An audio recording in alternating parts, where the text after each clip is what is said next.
मैं जगबीर सिंह छिकारा आज कक्षा 9 के सामाजिक विज्ञान विषय के फर्स्ट चैप्टर इतिहास के फ्रांसीसी क्रांति के बारे में हमने कुछ पहले महत्वपूर्ण प्रश्नों पर प्रकाश डाला था। आज हम कुछ नए प्रश्न आपके सामने लेके आए हैं। ध्यान से लेक्चर को सुनना। सबसे पहला जो क्वेश्चन आज हम कर रहे हैं वो है, फ्रांसीसी समाज कितने भागों में बटा था? फ्रांसीसी समाज जो था वो 3 भागों में बटा था। उसमें एक थी प्रथम स्टेट, एक थी द्वितीय स्टेट, एक थी तृतीय स्टेट। अब प्रथम स्टेट में कौन आते थे? पादरी लोग। पादरी कौन होते हैं? जो जैसे हमारे हिंदू धर्म में, हमारे मुस्लिम धर्म में, हमारे सिख धर्म में, हिंदू धर्म के अंदर मंदिर होता है, मुस्लिम धर्म में मस्जिद होती है और सिख धर्म के अंदर गुरुद्वारा होता है। गुरुद्वारे में महंत होता है। इस्लाम के अंदर मस्जिद में मुल्ला काजी होता है और इसी तरह हमारे हिंदू धर्म के अंदर मंदिरों में जो होते हैं वो साधु संत होते हैं, पुजारी होते हैं। तो इसी तरह चर्च के अंदर जो पुजारी होते हैं उनको पादरी कहा जाता है। इसमें ईसाई पादरी थे, दूसरी में उच्च वर्ग के और सामंत लोग शामिल थे और तीसरी में जन साधारण था जिसमें व्यवसायी लोग थे। उनमें अदालती कर्मचारी थे या व्यापारी थे, वकील थे, किसान थे, कारीगर थे। इसमें आम जनसाधारण आदमी आता था। तो फ्रांसीसी समाज जो था वो 3 वर्गों में बटा हुआ था। उसके बारे में अगला प्रश्न जो हम कर रहे हैं वो है, बास्तील के पतन के विषय में क्या जानते हैं? बास्तील का पतन किस प्रकार हुआ? देखिए, आपने पहले क्वेश्चन के अंदर भी मैंने थोड़ा जिक्र किया था, फिर इसको आज हम बता रहे हैं। 14 जुलाई सन 1789 की सुबह की बात है। पेरिस की, फ्रांस की राजधानी जो है वो पेरिस है। पेरिस नगर में आतंक का माहौल था, डर का माहौल था, भय का माहौल था। सम्राट ने सेना को शहर में घुसने का आदेश दे दिया। ये अफवाह, ये झूठ जो थी, एक जिस तरह दावानल होता है, जंगल में लगने वाली आग होती है एकदम जो फैलती है, उसकी तरह पेरिस शहर के लोगों के दिमाग में घर कर गई कि राजा ने तो सेना को आदेश दे दिए कि शहर को चारों तरफ से घेर लिया जाए और यहाँ की जनता पर आक्रमण कर दिया जाए या गोली चला दी जाए। ये अफवाह फैल गई कि राजा तो गोली चलाने के आदेश देने वाला है आम जन पर। लगभग लोग डरकर इधर उधर भागने लग गए और इकट्ठे एक भीड़ जुट गई और 7000 के करीब पुरुष और महिलाएं टाउन हॉल के सामने इकट्ठे हुए और उन्होंने एक जन सेना का गठन करने का निर्णय लिया और वे राजा के साथ, राजतंत्र के साथ, लुई 16वें के साथ लड़ाई लड़ने के लिए हथियारों की खोज में निकलने लग पड़े, हथियारों की चाहत में निकल पड़े और बहुत से सरकारी भवनों में ये भीड़ प्रवेश कर गई। इसी तरह एक पेरिस नगर जो था उसके पूर्वी भाग की ओर वे चल पड़े और वहाँ पर एक किला था, बास्तील का किला, जो हथियार गृह भी था और एक जेल भी थी। उसके ऊपर धावा बोल दिया। उसमें जो एक कमांडर था, उन्हें माना जा रहा था कि वहाँ पर गोला बारूद काफ़ी होगा, इसलिए उस किले के, उस जेल के दरवाजे तोड़कर अंदर घुस गए। हथियारों पर कब्जे की इस लड़ाई में, सशस्त्र लड़ाई में एक कमांडर मारा गया और वहाँ से 7 कैदी छुटा लिए गए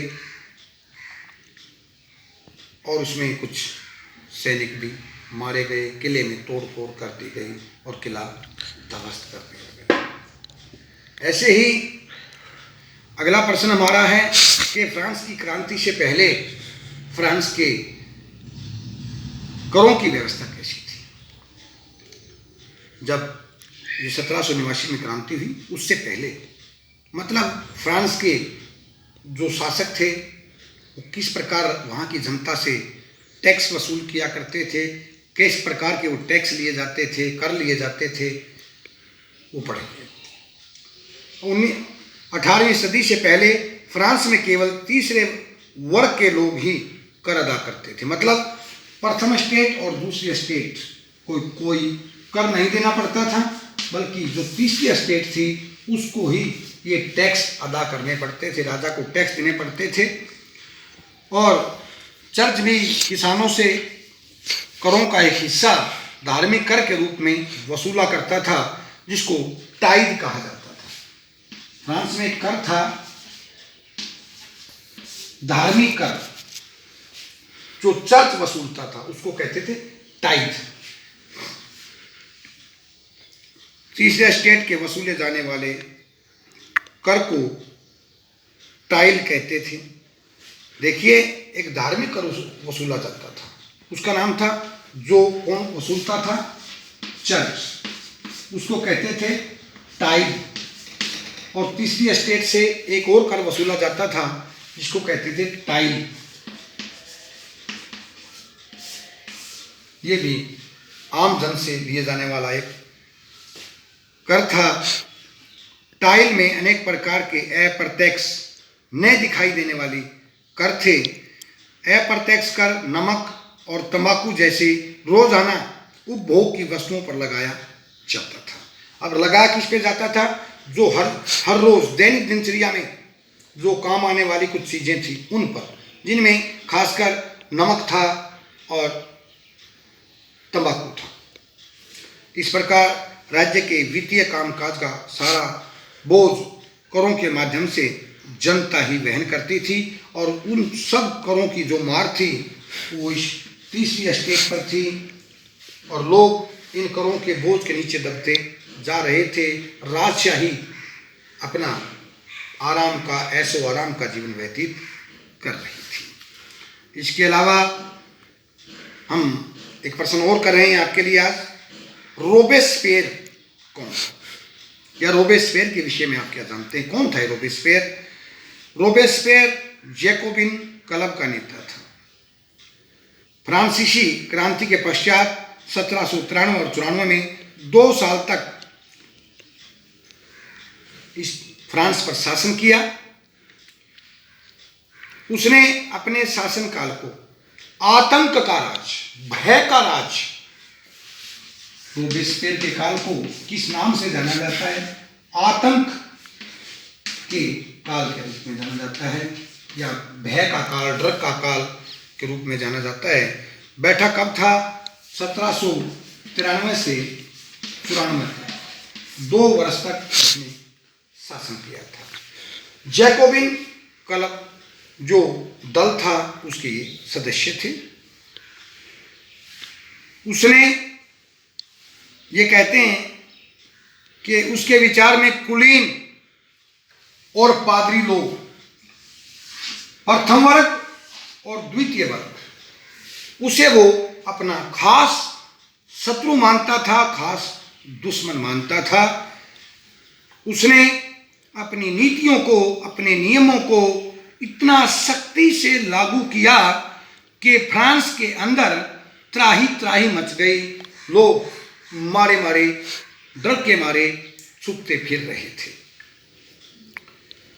अतः जुलाई सन 1794 में न्यायालय द्वारा उसे दोषी ठहराया गया और उसे जेल भेज दिया गया, और उसे अगले ही दिन गिलोटिन पर चढ़ा दिया गया, सूली पर चढ़ा दिया गया।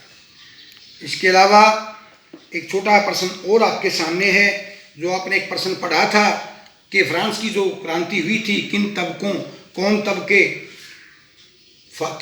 को फायदा हुआ, किन वर्गों को फायदा हुआ, कौन नाराज हुए, किसका राज सत्ता छीनी गई। तो भाई आज हम इस लास्ट प्रश्न के अंदर आपको एक प्रश्न करा रहे हैं। वो प्रश्न है हमारा, फ्रांस क्रांतिकारी कालीन फ्रांस में महिलाओं की प्रमुख मांगें क्या थी? मतलब फ्रांस की जो औरतें थी वो किस चीज़ की मांग कर रही थी? सबसे पहली मांग उनकी ये थी कि उन्हें मत का अधिकार दिया जाए। दूसरी बात, उन्हें पुरुषों के समान दर्जा दिया जाए। तीसरी बात, उन्हें जो असेंबली थी उसके अंदर भी राजनीतिक पदों पर चुना जाए और समान काम करने पर उन्हें पुरुषों के बराबर का वेतन दिया जाए। ये 4 मांग उनकी प्रमुख थी और इन्हीं मांगों को लेकर उस समय जब क्रांति हुई तो लोगों ने, जो नेता थे, उन्होंने ये विश्वास दिलाया था। लेकिन क्रांति के पश्चात उन्हें न तो पुरुषों के समान दर्जा मिला, न पुरुषों के बराबर उन्हें काम करने का वेतन मिला, न उन्हें मत का अधिकार मिला और न ही उन्हें किन्हीं परिषदों में चुना गया। आज के लिए इतना ही है। हमारी कल की एक नई वीडियो आएगी। उस वीडियो के अंदर हम पालमपुर की जो कहानी है, इकोनॉमिक्स का हमारा जो फर्स्ट चैप्टर है, उसके बारे में पढ़ेंगे। तब तक के लिए नमस्कार।